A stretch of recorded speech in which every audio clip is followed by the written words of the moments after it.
నమస్తే, welcome to our channel. Tollywood young hero Vijay Deverakonda చేసినటువంటి వ్యాఖ్యలు ప్రస్తుతం వివాదాస్పదంగా మారాయి. ఇంతకీ విజయ్ దేవరకొండ ఏమన్నారు, ఎందుకు వివాదాస్పదంగా మారాయి, ఇవన్నీ కూడా తెలుసుకునే ప్రయత్నం చేద్దాం. దీన్ని పూర్తిగా విశ్లేషించడానికి మనతో పాటుగా ఉన్నారు సినీ క్రిటిక్ దాసరి విజ్ఞాన్ గారు. నమస్తే. నమస్తే. విజయ్ దేవరకొండ ఇటీవల ఏదైతే గిరిజన సంఘాలపై చేసినటువంటి వ్యాఖ్యలు తీవ్ర దుమారం లేపుతున్నాయి. ఇప్పుడు గిరిజన సంఘాలు కూడా ఆయన క్షమాపణ చెప్పాలని చెప్పి డిమాండ్ చేస్తున్నారు. ఇంతకీ విజయ్ దేవరకొండ గారు ఏమని కామెంట్స్ చేశారు? యాక్చువల్గా ఏంటంటే ప్రతి అంశాన్ని మనం చూసే దృష్టికోణంలో దాని రిజల్ట్ అనేది ఇంకోలాగా మారుతూ ఉంటుంది. ఏంటో తెలీదు చాలామంది, but most of the people ఒక ఇన్సిడెంట్ని వక్రంగానే చూస్తున్నారే తప్ప స్ట్రైట్గా ఎవరు చూడట్లా.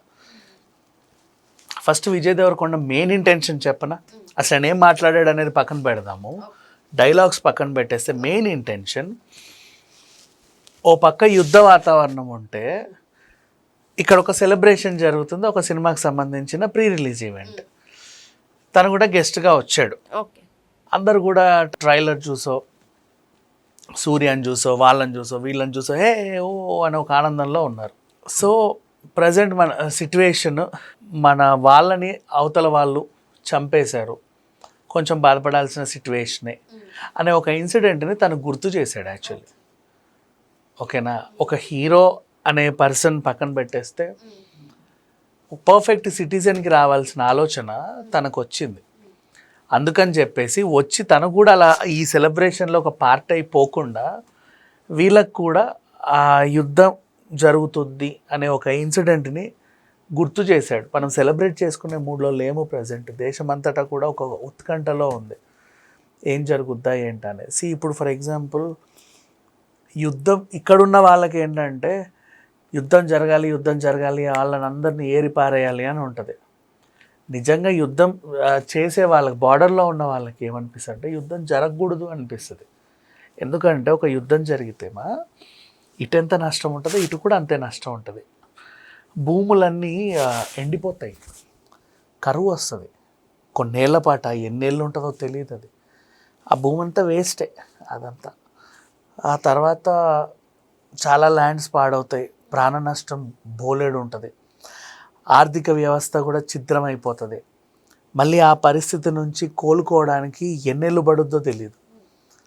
ఇట్లాంటి భయంకరమైన సిచ్యువేషన్స్ అవతల వాళ్ళకి ఉంటాయి, యువతల వాళ్ళకి ఉంటాయి, రెండుకి ఉంటాయి డ్యామేజ్ అనేది. మీకు తెలుసా, ఒక చిన్న ఎగ్జాంపుల్, ఇజ్రాయెల్ సిచ్యువేషన్. వీళ్ళు వెళ్ళి ఊరికే వాళ్ళ కొంతమందిని చంపారు, 1000 మందిని. వాళ్ళు వచ్చేసి వీళ్ళని ఒక 50,000 మందిని చంపారు. అందులో ఇంచుమించు ఒక 25,000 అటు ఇటుగా పిల్లలే ఉన్నారు. భయంకరమైన సిచ్యువేషన్ అది. మనం ఏదో వార్తల్లో చూస్తున్నాం అక్కడ ఏదో జరుగుతుంది అని. ఈవెన్ రష్యా ఉక్రెయిన్ సిచ్యువేషన్ అయినా అంతే. స్వాతంత్రం కోసం మా పోరాటం అన్నారు, ఇప్పటి వరకు కూడా వీళ్ళు కాంప్రమైజ్ అయింది లేదు. ఎంతోమంది చనిపోయారు, చాలామంది చనిపోయారు.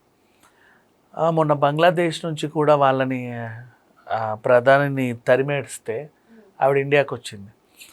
అప్పుడు కూడా ఆర్మీ చేతుల్లోకి వెళ్ళింది. అప్పుడు కూడా చాలామంది ప్రాణాలు కోల్పోయారు. ఏదన్నా ఒక ఇన్సిడెంట్ జరిగితే ఖచ్చితంగా ఆస్తి నష్టం, ప్రాణ నష్టం ఇలాంటివి ఉంటాయి. దేశ ఆర్థిక వ్యవస్థ మీద దాని ఇంపాక్ట్ ఉంటుంది. ఇలాంటివన్నీ ఉంటాయి. ఇప్పుడు విజయ్ దేవరకొండ మాట్లాడింది ఏంటో విందాం. ఫస్ట్ ఆయన ఏమన్నాడు, అపాక్ నా కొడుకుల్ని ఎందుకు తను అలా స్పందించాడు అంటే, అప్పుడెప్పుడో ఎవడే సుబ్రహ్మణ్యం కూడా అటు వైపే షూట్ చేశారు. ఆఫ్టర్ లాంగ్ టైమ్స్ ఖుషీ సినిమా కూడా అక్కడక్కడే షూట్ చేశారు. ఖుషీలో ఆ ఇన్సిడెంట్లు కూడా దగ్గరుండి చూపించారు మనకి షూట్లో భాగంగా. అనుకోకుండా అలా వచ్చి అక్కడికి వెళ్ళి అదేదో టెలిఫోన్ ఆపరేటర్ జాబ్ వస్తే అక్కడి దాకా వెళ్తే అందాలు చూడడానికి వెళ్తే అటు తిరిగితే బాంబు, ఇటు తిరిగితే బాంబు, ఎవడన్నా మాట్లాడితే నరకడానికి ఒకడు వస్తాడు. ఇట్లాంటి సిచ్యువేషన్స్ మనకేదో కొంచెం కామెడీగా చూపించినప్పటికీ భయంకరమైన సిచ్యువేషనే. సో అక్కడ వాళ్ళని ఎంత అమాయకులో ఏంటో ఇవన్నీ చూసి వచ్చాడు కదా. అట్లాంటి టైంలో తనకి ఎందుకు ఒక చిన్న బాధ వేసింది. అటువైపు వెళ్ళొచ్చిన వాళ్ళకి ఇంకా ఎక్కువ ఉంటుంది కదా. ఇంకా చెప్పాలి అంటే ఇక్కడ ఉండి మనం టీవీలో చూసే వాళ్ళకే రక్తం మరిగిపోతూ ఉంటుంది చాలా మందికి. అటు వెళ్ళొచ్చిన వాళ్ళకి ఇంకా ఎక్కువ ఉంటుంది రెస్పాన్సిబిలిటీ లాగా ఫీల్ అవుతారు వాళ్ళు కూడా. అరే ఎందుకు ఇలా జరిగింది, పాప అమాయకులు చనిపోయారు అని.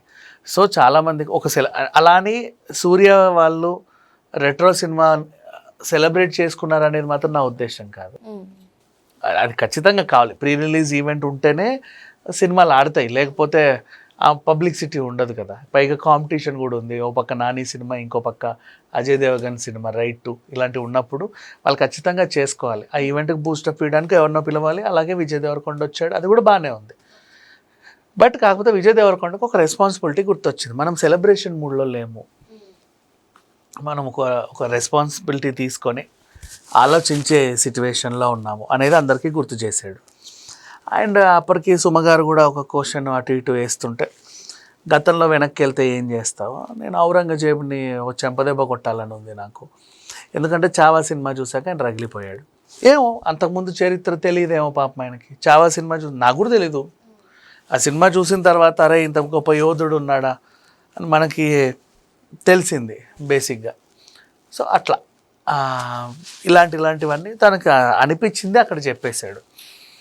అండ్ దాంతోపాటు ఒక మాట అన్నాడు, ఈ ఉగ్రవాదులందరికీ అసలు చదువు నేర్పించాలి, చదువుకుంటే వీళ్ళు ఇలా చేయరేమో అంటే దాని ఉద్దేశం చదువుకున్న వాళ్ళల్లో కూడా ఉగ్రవాదులు ఉంటారు. యాక్చువల్గా చెప్పాలి అంటే ఎక్కువ మంది ఉగ్రవాదులు చదువుకున్న వాళ్ళే, టెక్నాలజీ బాగా తెలిసిన వాళ్ళే, వాళ్ళే బాంబులు బాగా ఆపరేట్ చేస్తారు, నీట్గా ఆన్లైన్లో హ్యాకులు చేస్తారు, ఇవన్నీ చేస్తారు, సాఫ్ట్వేర్ నాలెడ్జ్ బాగా ఉన్నోళ్ళే. ఈయన ఉద్దేశంలో చదువు అంటే ఈ చదువు కాదు, చదువు చెప్పడం అంటే సంస్కారం నేర్పడం అని దాని అర్థం. అంటే లైక్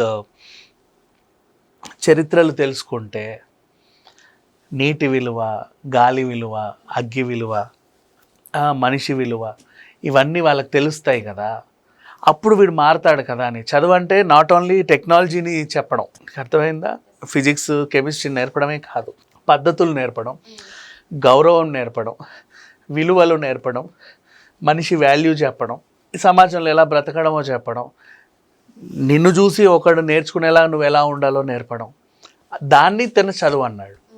అది వీళ్ళకి అర్థం కాల చాలామందికి. సో అలా చదువు నేర్పితే వాళ్ళు అలా తయారై ఉండేవాళ్ళు కాదు. అప్పుడెప్పుడో 500 ఏళ్ల క్రితం ట్రైబల్స్ ఉండేవాళ్ళు అలాగా, భూమి కోసమో తిండి కోసమో భయం వేసో ఒకరినొకరు చంపేసుకునేవాళ్ళు ఇష్టం ఉన్నట్టు. అంటే అంత నాగరికత డెవలప్ అవ్వలేదు. ఇప్పుడు ఇంత నాగరికత డెవలప్ అయినా వీళ్ళు ఇంకా ఇలా మృగాల్లా ఉన్నారు. వీళ్ళకు కూడా నాగరికత నేర్పండి, అలా అయ్యేవాళ్ళు కాదు కదా, ఏ దేశంలో ఉంటుంది వాళ్ళు మనుషులే కదా అని వీళ్ళకి తెలుస్తుంది అనేది ఆయన ఉద్దేశం యాక్చువల్గా. కాకపోతే ఏంటంటే ఆ ఉద్దేశాన్ని నీట్గా అర్థం చేసుకుంటే అర్థమవుతుంది. ఇప్పుడు ఇక్కడ హర్ట్ అయ్యారు ఎవరు అంటే 500 ఏళ్ళ క్రితం అంటే ట్రైబల్స్ అంటే అడవి బిడ్డలు అందరూ నీకు ఉగ్రవాదుల్లా కనబడుతున్నారు, ఆ పాకోలతో పోలుస్తావా అని చెప్పేసి రెచ్చిపోయారు. అన్ని సంఘాలన్నీ కూడా ఈయన సారీ చెప్పాలని గట్టిగా డిమాండ్ చేస్తున్నాయి. నవ్వు ఇక్కడ ఇంకొక సిచ్యువేషన్, వీళ్ళందరూ కూడా వీళ్ళ డిమాండ్ బాగానే ఉంది, కానీ విజయ్ దేవరకొండనే డిమాండ్ చేస్తున్నారు కదా. ఒక్కసారి ఇంతమంది తరలి వస్తున్నారు. సో వీళ్ళు దేన్ని పట్టించుకోవాలంటే రీసెంట్లీ కర్రెగుట్ట, ఎక్కడ మన ఛత్తీస్గఢ్కి తెలంగాణ బార్డర్లో ఉన్నటువంటి ములుగు ప్రాంతంలో, ఏజెన్సీ ప్రాంతం అది, అక్కడ మావోయిస్టులు ఎక్కువ ఉన్నారని చెప్పేసి ఆపరేషన్ కర్రెగుట్ట, కగార్ ఆపరేషన్లో భాగంగా మొత్తం పోలీసులందరూ కూడా దాన్ని ఆధీనంలోకి తీసుకొని మావోయిస్టులు లేకుండా చేద్దామనేది అక్కడ ప్లాన్. కాకపోతే ఇక్కడ ఏంటంటే పోలీసులు అటు మావోయిస్టులు ఈ గొడవలు వీటి వల్ల అక్కడ కొన్ని ఆస్తి నష్టమో ప్రాణ నష్టమో ఇన్ కేస్ జరిగే అవకాశాలు ఉంటాయి. కొన్ని ఏవో కోల్పోతూ ఉంటారు. ఎవరు వాళ్ళందరూ అంటే గిరిజనులే. ఇప్పుడు గిరిజనులు పోరాడితే రేవంత్ రెడ్డి దగ్గరికి వచ్చి లేకపోతే మోడీ దగ్గరికి వచ్చో మేము ఇది ఖండిస్తున్నామండి, దీనివల్ల మాకు ఇబ్బందులుగా ఉంది, మేము బయట తిరగలేకపోతున్నాం, స్వతంత్రం కోల్పోతున్నాం, స్వేచ్ఛ కోల్పోతున్నాం అని చెప్పి గొడవ చేయాలి. లేదు అంటే అప్పుడెప్పుడో ద్రౌపది ముర్ము గారిని పార్లమెంట్కి పిలవాల కత్తిరింపుకి, అప్పుడు బయలుదేరాలి.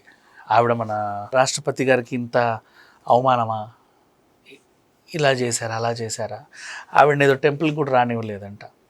She is a tribal. So ఇలా నాట్ ఓన్లీ హర్, అంటే దేశంలో ఒక అత్యున్నత ప్రథమ మహిళకే వాళ్ళు విలువనివ్వట్లేదు, సామాన్యుల పరిస్థితి ఏంటని అప్పుడు రండి, గొడవలు చేయండి, యుద్ధాలు చేయండి, కూర్చోండి, అరవండి, ప్లకార్డ్స్ పట్టుకొని కూర్చోండి, ధర్నా చేయండి. ఇవన్నీ మానేసి పక్కపక్కన చాలా జరుగుతున్నాయి గిరిజనులకి బ్యాడ్ జరిగేలా, అంటే ప్రాణ నష్టం ఆస్తి నష్టం జరిగే సిట్యువేషన్లు చుట్టుపక్కల కనిపిస్తున్నా కూడా వీళ్ళకి మనోభావాలు దెబ్బతిన్నాయి విజయ్ దేవరకొండ వల్ల. ఇది నాకు కామెడీగా అనిపించింది. పాపం వాళ్ళకి పట్టించుకోవడానికి ఇంకా వేరే సిట్యువేషన్ లేదా. అండ్ నెక్స్ట్ ఆయన అన్నది మీరు ఇంకోసారి అర్థం చేసుకొని ఎవరిని అవమానించడానికి అనలా, తను ఒక ఎగ్జాంపుల్ చెప్పడానికి అలా అన్నాడు. అంతేగాని ట్రైబల్స్ అడవి బిడ్డలు అందరూ ఉగ్రవాదులు తీవ్రవాదులు వీళ్ళ వల్లే మొత్తం నష్టం ఎప్పుడూ ఆయన అలా అనలా. తను కూడా ఏమన్నా ఒక మంచి సినిమా తీయొచ్చేమో, RRRలో ఎన్టీఆర్ క్యారెక్టర్ లాగా, అప్పుడన్నా వీళ్ళు కూల్ అవుతారేమో చూడాలి. బట్ ఏదేమైనప్పటికీ విజయ్ దేవరకొండ అయితే ఎవరికి సారీ చెప్పాల్సిన అవసరం లేదు. బికాస్ తనేం తప్పు మాట అనలేదు, అంటే తప్పుడు ఉద్దేశంతో అనలేదు. ఆ మాట తప్పు అని అవతల వాళ్ళకి అనిపించింది అంతే. తన ఉద్దేశంలో లేనప్పుడు తను ఎవరికి క్షమాపణ చెప్పాల్సిన అవసరం అయితే లేదు. మరో అంశంతో మళ్ళీ కలుద్దాం.